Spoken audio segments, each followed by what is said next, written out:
அஸ்ஸலாமு அலைக்கும் friends, welcome to my channel. இந்த வீடியோவில் புதினா தொகையல் எப்படி பண்ணுறதுன்னு பார்க்கலாம். அதுக்கு ஒரு கடாயில் கொஞ்சமாக ஆயில் சேர்த்திக்கலாம். ஆயில் சூடானதும் 2 சின்ன துண்டு பெருங்காயம் ஆட் பண்ணிக்கலாம். பெருங்காயம் லைட்டாக பொரிஞ்சதும் 1 டேபிள் ஸ்பூன் உளுந்து, 1 டேபிள் ஸ்பூன் மல்லி, 1/2 டேபிள் ஸ்பூன் சீரகம் இதெல்லாம் சேர்த்து நல்லா கிளறி விடலாம். இதெல்லாம் லைட்டாக பொரிஞ்சதும் ஒரு கைப்பிடி நிலக்கடலையும் 2 பச்சை மிளகா, 2 வரமிளகா சேர்த்திக்கலாம். அதுக்கப்புறமா 2 துண்டு இஞ்சி, ஊற வச்ச புளி, சின்ன துண்டு தேங்காய் எல்லாமே பொன்னிறமாக ஆகிற வரையும் நல்லா வணக்கலாம். இதெல்லாம் நல்லா வறுபட்டதும் இதை தனியாக ஒரு பிளேட்டில் ட்ரான்ஸ்ஃபர் பண்ணிடலாம். இதெல்லாம் நல்லா ஆறட்டும்.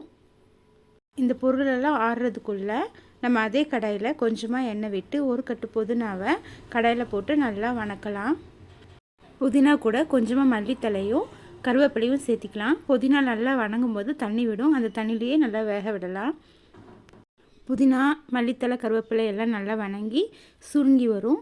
அந்த டைமில் கொஞ்சமாக உப்பு ஆட் பண்ணி நல்லா கிளறி விட்டு ஆஃப் பண்ணிடலாம். இதுவும் நல்லா ஆற வைக்கணும்.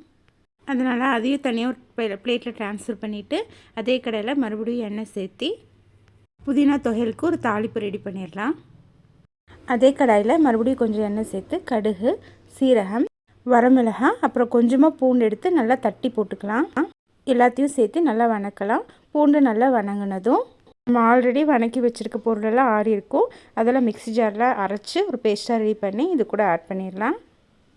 இந்த தாளிப்பு கூட புதினா தொகையிலும் சேர்த்து எல்லாத்தையும் சேர்த்து நல்லா மிக்ஸ் பண்ணி ஒரு டைம் வணக்கி ஒரு 5 நிமிஷம் வேக விட்டால் ஸ்டவ் ஆஃப் பண்ணிடலாம். அவ்வளோதான், நம்மளோட புதினா தொகையல் ரெடி ஆயாச்சு.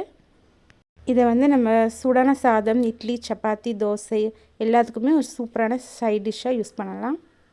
நீங்களும் ட்ரை பண்ணி பாருங்கள்.